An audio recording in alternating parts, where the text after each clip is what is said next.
Welcome, beautiful minds, to another enriching episode where curiosity meets profound conversation. I'm Isabella, and today I am beyond thrilled to dive into one of my absolute favorite topics: culture. Yes, culture, the vibrant heartbeat of every community, the kaleidoscope of colors behind every cherished tradition, the very soul of human expression.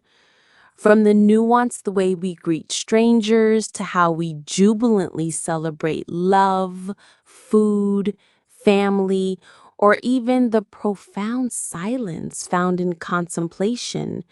Culture meticulously shapes every facet of our existence. And joining me today is someone who consistently brings an invigorating, fresh perspective to the table, Diego. Together, we're going to embark on an intellectual journey to unravel the intricate tapestry of how cultures diverge, why they possess such paramount importance, and how genuinely understanding them can make us infinitely wiser, profoundly kinder, and more deeply connected. So, I invite you to grab your mental passport, open your heart wide, and let's embark on this transformative cultural odyssey together. What an utterly captivating introduction, Isabella. You consistently possess this remarkable ability to paint topics with such vivid, evocative words. And I couldn't agree more wholeheartedly. Culture is indeed one of the most utterly fascinating and intricate aspects of being human. It's akin to an invisible yet omnipresent code that subtly governs how people live, how they perceive the world, and how they ultimately feel.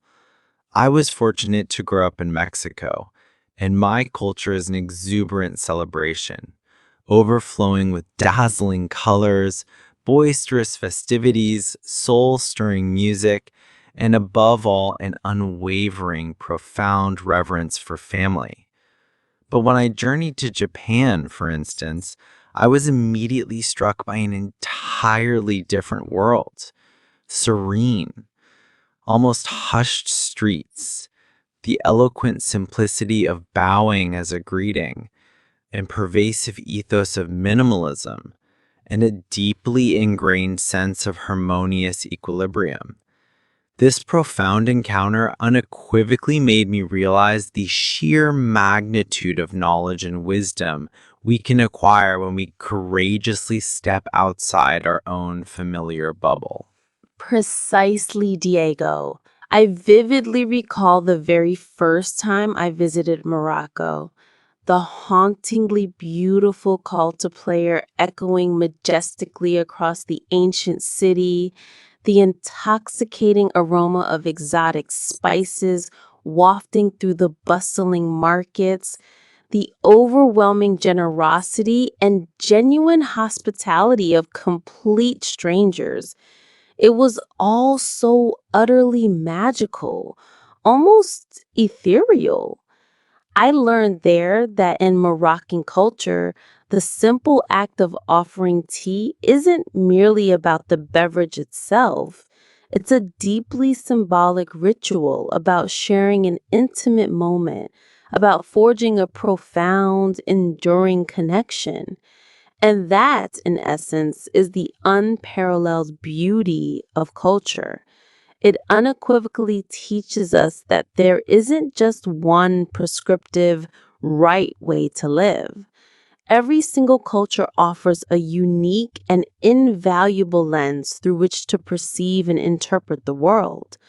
Sometimes it's only when we encounter something radically different that we truly begin to grasp just how deeply ingrained and pervasive our own habitual behaviors and perceptions truly are, prompting a crucial reevaluation.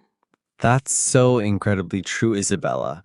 Culture also profoundly influences aspects we often take for granted, like the very concept of time. In some Latin American countries, including my own, being a few minutes late isn't perceived as rude or disrespectful. It's simply an intrinsic part of how life flows with a more relaxed, fluid rhythm. But in Germany or Switzerland, for example, punctuality is not merely appreciated, it's practically sacred. Initially, it can feel quite disorienting and unfamiliar. But then you gradually realize it's not about one culture being inherently better or worse.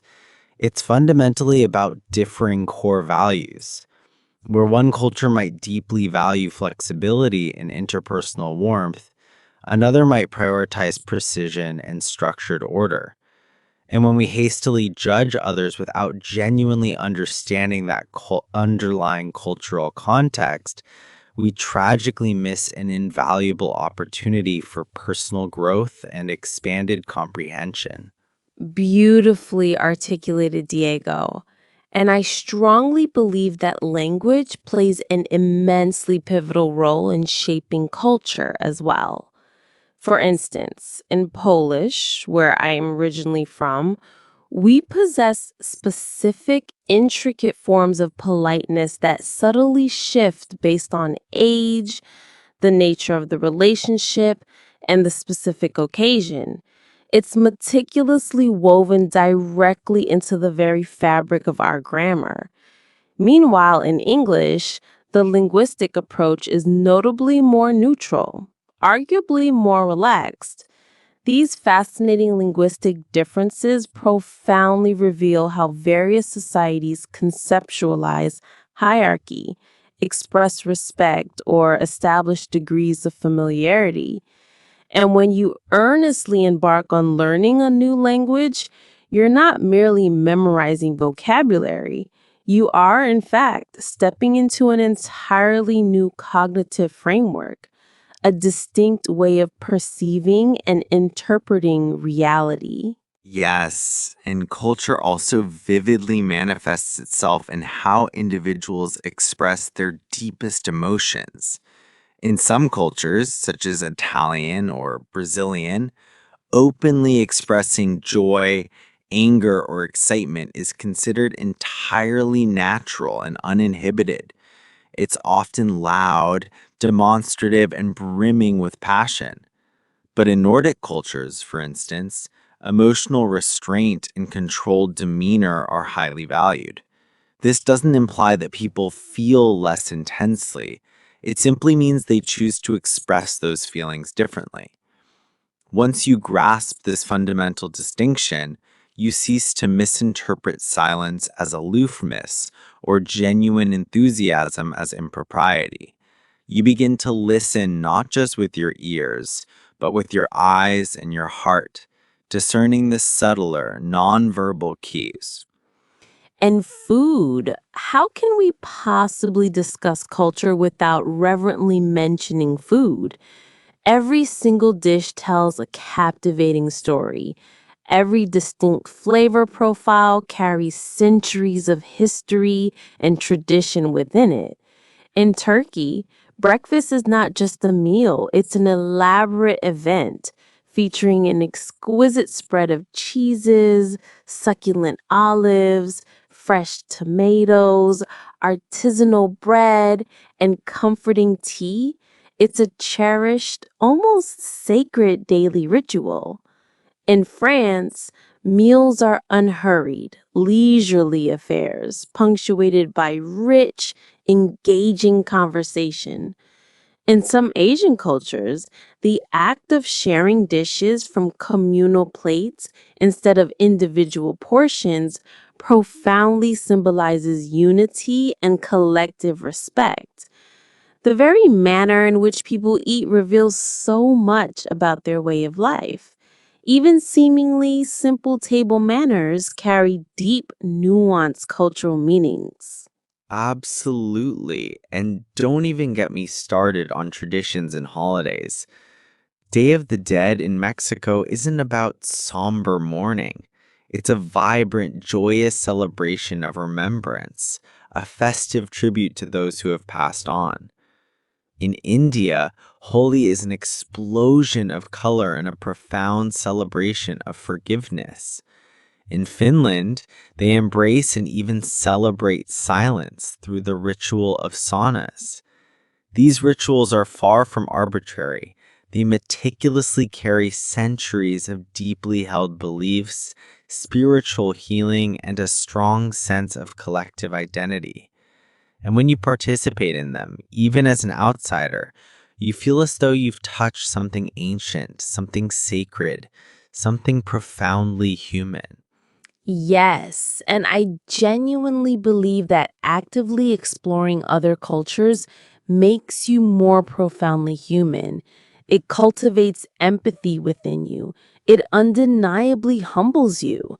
It powerfully demonstrates that your normal isn't universal or the sole truth.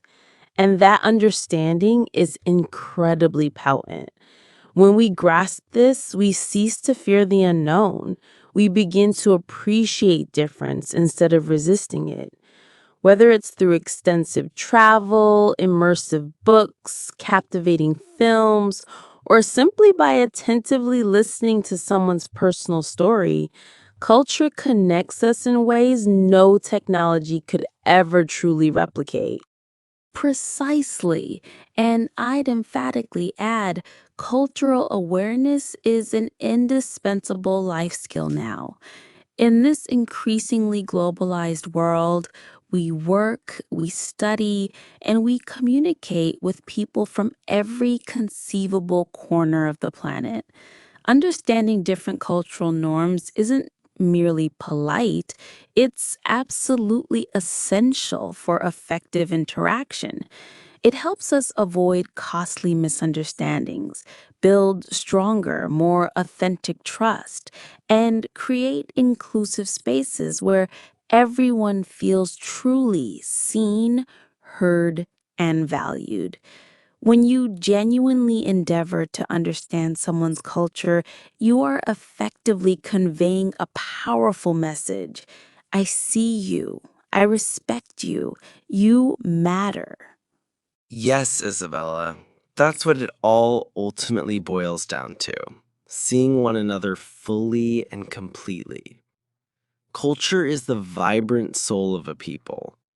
And when we learn to truly honor it, we evolve into better listeners, more compassionate neighbors, and more insightful leaders.